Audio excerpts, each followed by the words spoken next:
Hello and welcome to the Insert Menu module.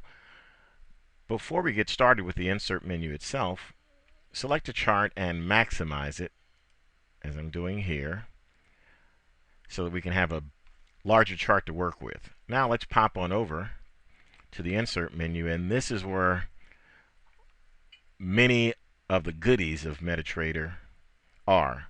The indicators, including the moving average, and just to give you an example, we'll click on moving average here.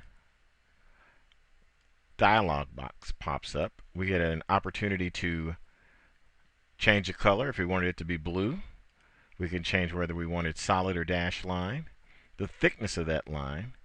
We can apply that to the open, high, lower, close, or a number of other factors.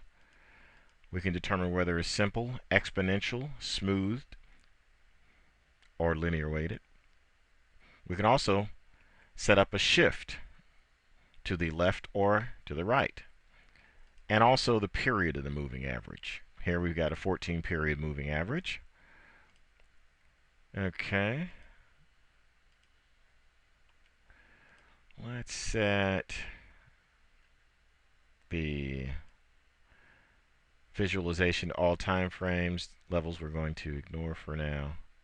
Go back, and there we have it. Nice moving average. And as you hover your mouse over it, it'll tell you the period, and you can also see the value of the moving average at any particular time, which is also very useful. Now, to change the moving average, simply hover over it thusly. Now you can either delete the indicator, or you can go back to properties, and say you wanted to change it to a 100 period moving average. You can go back and you can do that.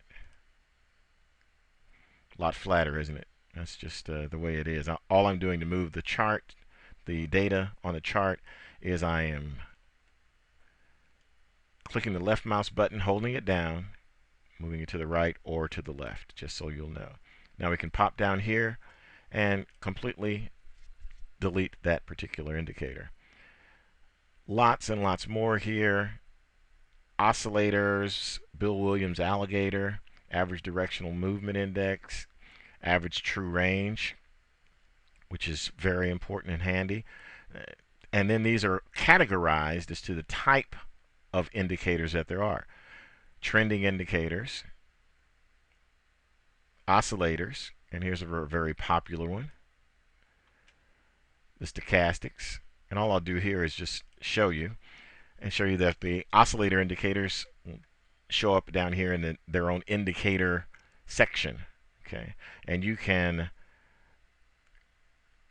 click on the left mouse button and hold it down and drag that section and size it the way you'd like. So if you want to see more that way, you can do that.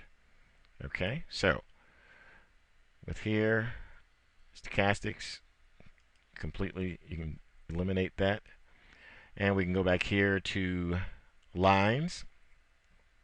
As you can see, indicators, we've taken a look at all these. You can do custom ones as well. Volume, oscillators, Bill Williams, the alligator, fractals. Come here and do lines. You can do a vertical line, for instance. Vertical line with the value right there of the date. Pop down and do a horizontal line. If you want to do a horizontal line, say right there. Now, I'll show you something about the lines. You hover over it, it shows the value. If you want it to reflect a different value, like I said, we want it to reflect a little higher value of here, we can do that. Hover over it. Go to the objects list. See what it says objects list? And it shows, that's not what I want to use right now, but it shows the value right here, what's what. Vertical line, horizontal line. So let's pop through here and change the parameters. And let's say we want to change the parameters to 1.48295. We can do that very easily. 95. And there it hops up there. Now, if you want to change the color, no problem. Color change is easy.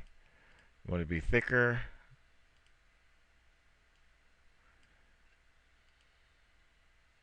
Be green. It can do that. Let's not make it green. Everything on there is green. Aqua. Nice aqua color. Same thing with the vertical line. You want to move it somewhere, you can. To a different date. If you want to move it to, let's see, which is this? Okay, that's October the 2nd. You want to move it to the 3rd. Let's do that. And we're over on the 3rd, just like that. Want to remove the objects? No problem. Go to the objects list, hit that, delete, delete, gone. Just like that. All right, back to the menu. Trend lines. This is a little bit different. Rather than a one-click, a trend line is a two-click situation. We click,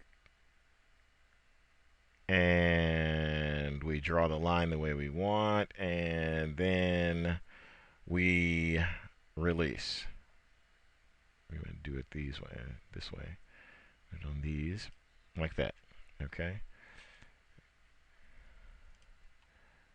Okay. You want to have the change the trend line parameters. See the values there. You can change that as well, and you can also delete that. Pop that way, delete, and we're out. Okay. And I'm just showing you these first few so you can get a feel for working with the menu, that type of thing. But some of these do deserve an extra explanation. Now the trend line by angle, this is really neat. Click, hold down the left mouse button. Now you see down where my cursor was, see it says 90 degrees.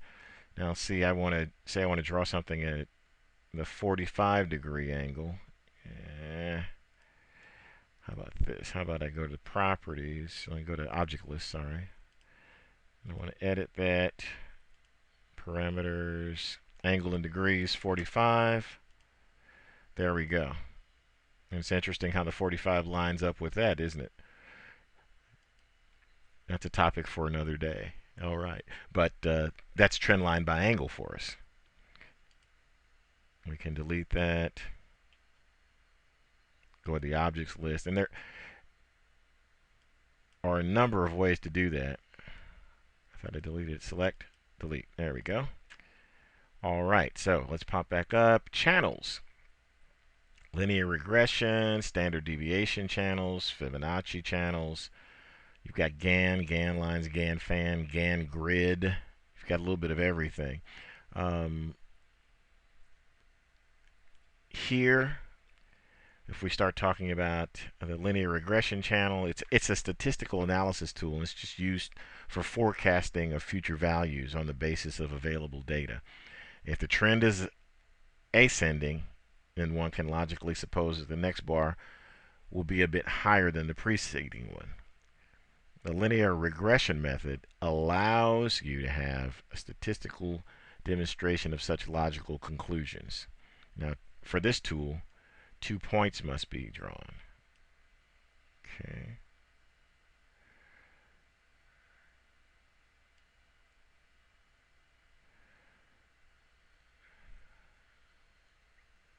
And take a look at that. It's interesting, isn't it?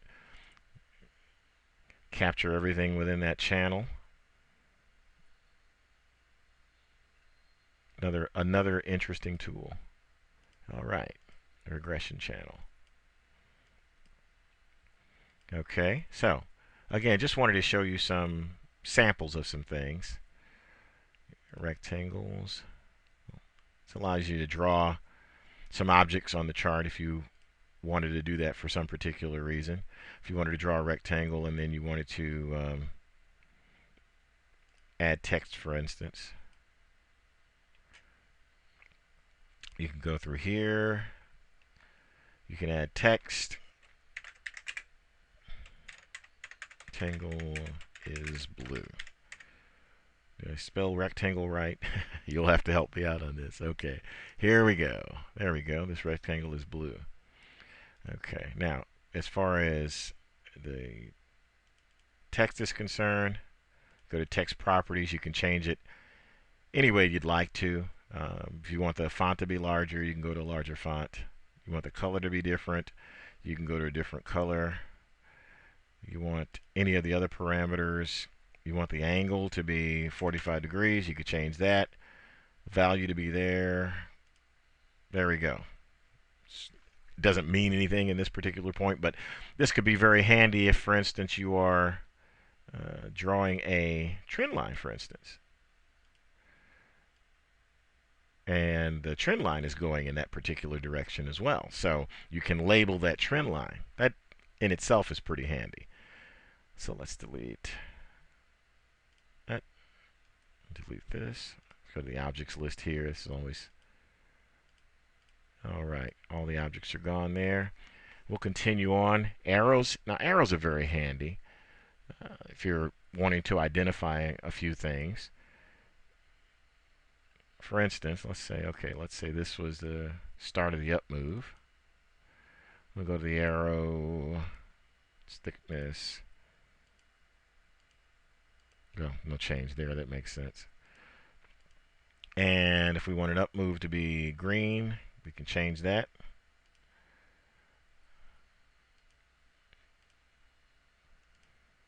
And there we go. Big green arrow right there. No problem. If we wanted to do another arrow for something along the lines of a down arrow, we can do that. Okay, it kept that color, but we're going to go straight here to red for down. I'm going to thicken that up just a bit to make that one a little bit larger. And so, as you can see, handy. These can be moved around as well, so if you want to move them from place to place as you experiment and learn things, that's fine too. Okay, so I'll just leave those there. We'll continue down. Now, Andrew's pitchfork and some of these other things, cycle lines, can be very handy as well. So we'll pop in Andrew's pitchfork. Now, this tool is drawn on 3 points and represents parallel trend lines. On the first trend line, we'll start here. Second, we'll go here.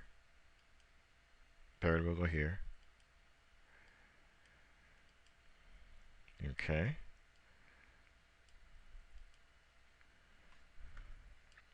There we are. There's the Andrew's pitchfork there. You see it containing prices here and having a median trend line that the prices oscillate around. That can be very, very handy. Let's pop down here to cycle lines. Cycle lines are interesting. Let's see, let me do that again, so we'll do that correctly. You see how you can change that cycle from larger to smaller. This could be very handy if you're looking to find some sort of cycle or pattern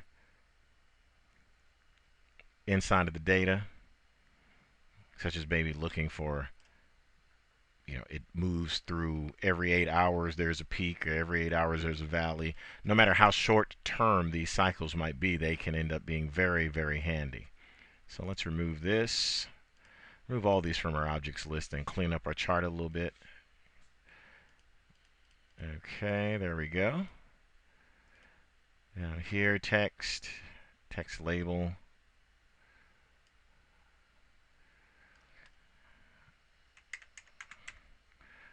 Okay, we'll just put this as peak.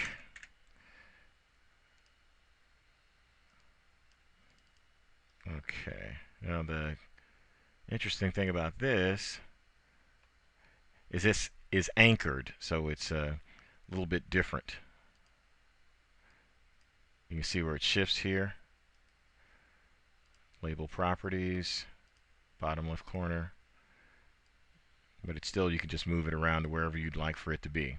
And you can also change the properties of that particular label right here in parameters. You can angle it as well, X distance, Y distance, and you can change the name, the color, the size of the font. If you run it really big, no problem at all.